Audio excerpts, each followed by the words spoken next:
morning students, welcome to your accountancy lecture. Yesterday we have completed till change in profit inventories of the finished goods, work in progress and stock in trade, and today we are going to start with the fourth expense, that is employees benefit expense.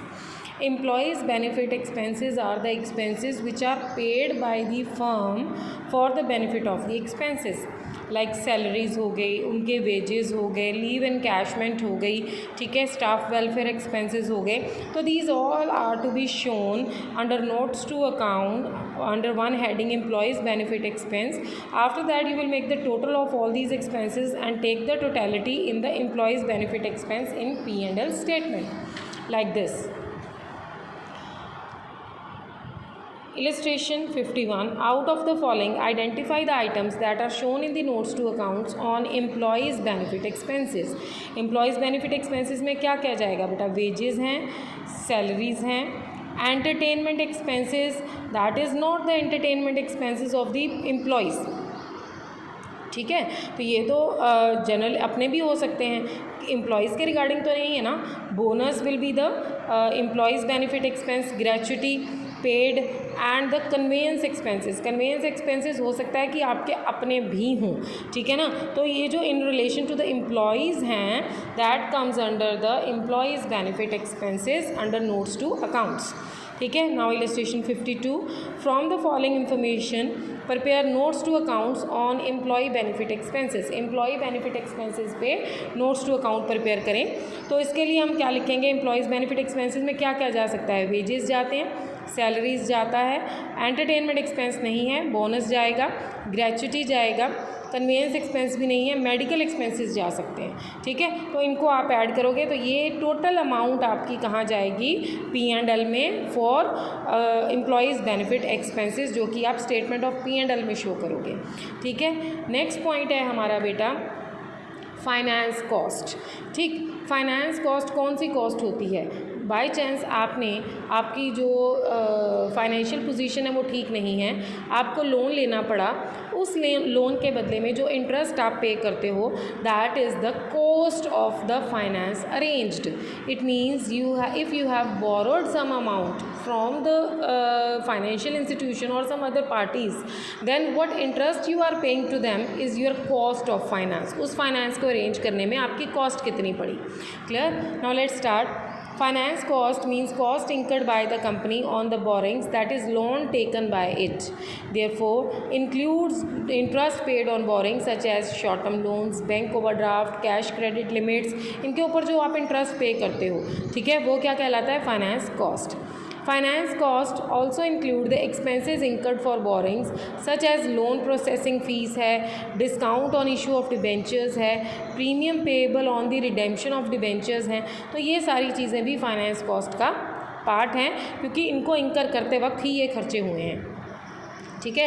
However the bank charges are not shown under the finance cost because these are shown under the other expenses, they being an expense for services availed from the bank. तो ये other bank charges जो हैं वो other expenses में जाएंगे. Now illustration 53. Out of the following identify the items that are shown in notes to accounts on finance cost. Finance cost, interest paid on term loan, ये भी आपकी finance cost है. Interest paid on bank overdraft, finance cost है. Discount on issue of debentures written off, ये भी आपकी finance cost है. Interest received on fix deposit, ये रिसीव किया है तो ये फाइनेंस कॉस्ट नहीं है, ये इनकम बन जाती है. Bank charges not to be shown, these are to be taken in other expenses. Next is illustration 54. इसमें भी आपने नोट्स टू अकाउंट्स में शो करना है कि फाइनेंस कॉस्ट के रिगार्डिंग. ठीक है, तो फाइनेंस कॉस्ट में interest paid on term loan finance cost है, interest paid on bank overdraft finance cost है, discount on issue of debentures written off finance cost है, इंटरेस्ट रिसीव्ड फाइनेंस कॉस्ट नहीं है, बैंक चार्जेस नहीं है, interest paid on deposit is also the finance cost, it is also to be taken. ठीक है. अब next है हमारे पास depreciation and amortisation expenses. Now first of all you must know that what is depreciation and what is amortisation. ठीक है। Depreciation क्या होता है रजे? Depreciation is that value of the asset which is reduced due to certain reason, that is the depreciation. Now let's see, depreciation is an expense written off to the statement of P&L, it being cost of the tangible fixed assets written off over their useful life. Depreciation is the actually fall in the value of the asset, ठीक है, due to its wear and tear. Next है हमारा amortisation. Amortisation like depreciation is also an expense return of. Amortisation भी एक expense ही होता है जो हम P&L में राइट ऑफ करते हैं, being cost of tangible assets written off over their useful life. ठीक है. Now let's see statement of P&L में आप लोग क्या जो है एंट्रीज पास करते हो. In the statement of P&L total amount is shown against depreciation and amortisation expenses. ठीक है, इसमें आप अलग अलग नहीं करते. अमोर्टाइजेशन किसका होता है? जो इनटेंजिबल एसेट्स होता है उनका. ठीक है, और डेप्रिसिएशन किसकी होती है? टेंजिबल एसेट्स की. ठीक है, तो आप उनको अलग अलग ना शो करके उनको एक ही हेड के अंदर शो करते हो. डेप्रिसिएशन एंड अमोर्टाइजेशन एक्सपेंसेस उनको क्लब करके आप दे देते हो.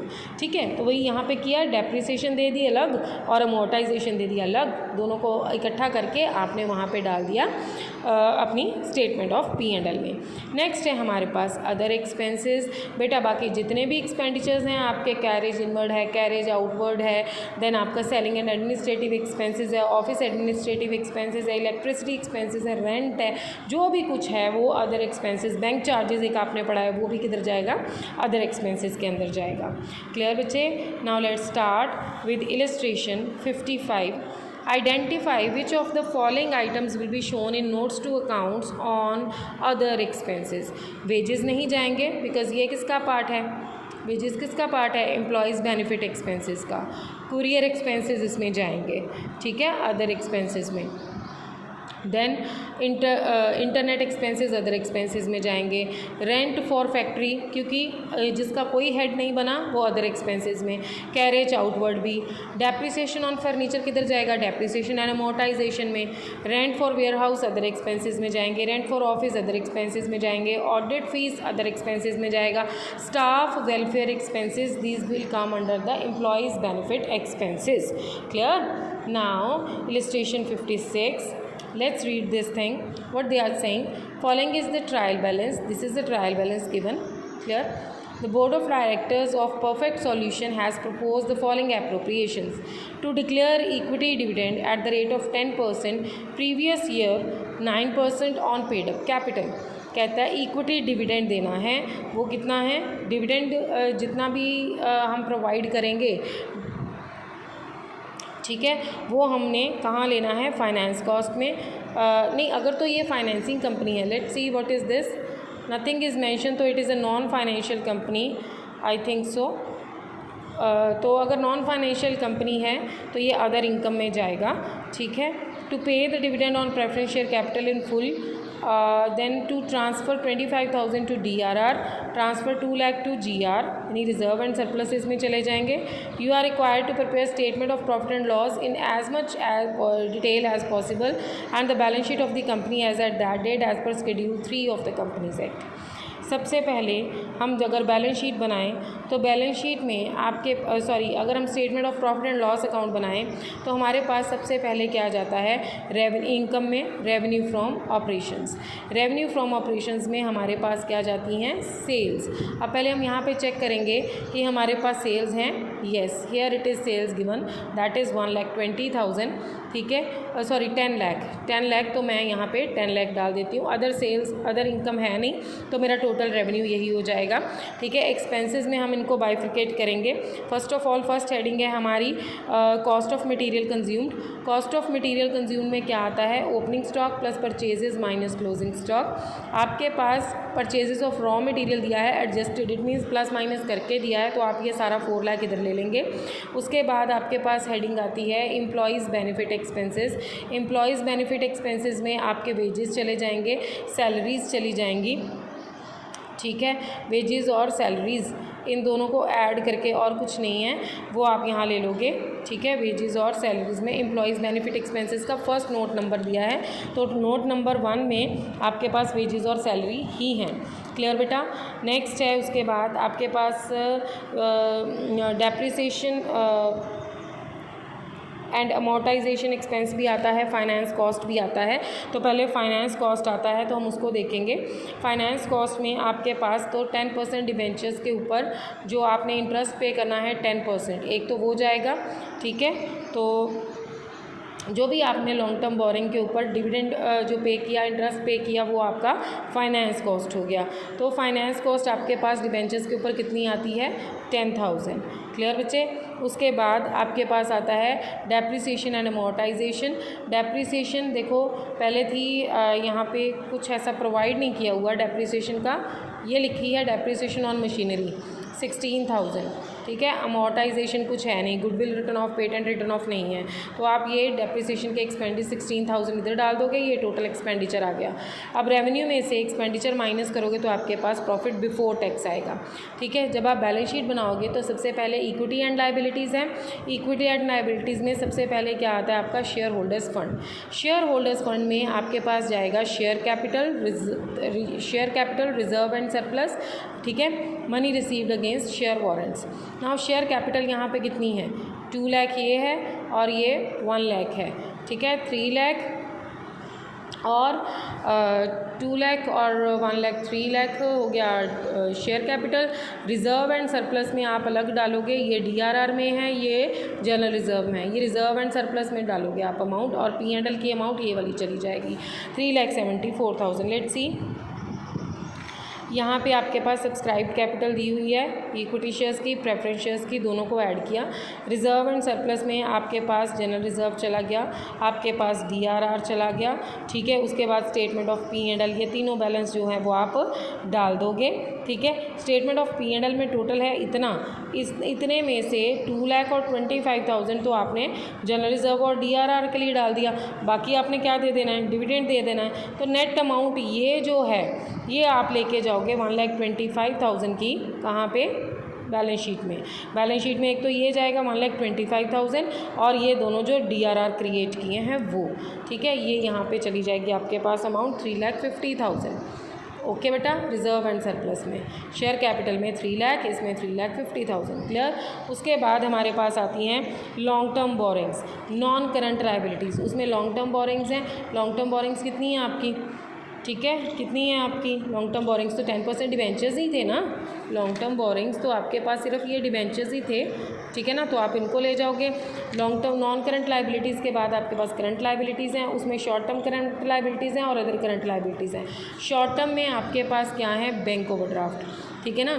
शॉर्ट टर्म में आपके पास बैंक ओवरड्राफ्ट है। अदर करंट लायबिलिटीज़ क्या है? जो आपने इसका डिविडेंड या जो इंटरेस्ट पे किया है वो, ठीक है। तो यहाँ देखो 6 पॉइंट में interest on debentures, equity shares के ऊपर जो इंटरेस्ट पे किया है वो टोटल इधर आ जाएगा करंट लायबिलिटीज़ में, ठीक। नॉन करंट एसेट्स में आपके पास टेंजिबल एसेट्स हैं और इनटेंजिबल एसेट्स हैं, ठीक है। टेंजिबल एसेट सारी इकट्ठी कर लो, मशीनरी है, लैंड एंड बिल्डिंग है, और अदर करंट एसेट्स में आपके पास थी स्टॉक। तो स्टॉक आप डायरेक्टली लिख लोगे, तो टोटल करोगे तो आपकी बैलेंस शीट मैच हो जाएगी। ये नोट्स ऑफ अकाउंट्स बनाना ज़रूरी है। क्लियर है बेटा। After that this is all for your practical portion of this chapter. After that we are left with just the limitations and the parties interested in the financial statement that we will do in the next lecture, and do complete the questions of this chapter by tomorrow, ठीक है। and from Monday onwards we will start with a new chapter, that is the financial statement analysis. Just the theoretical part is there in the term 1, so we will do that. Thank you students.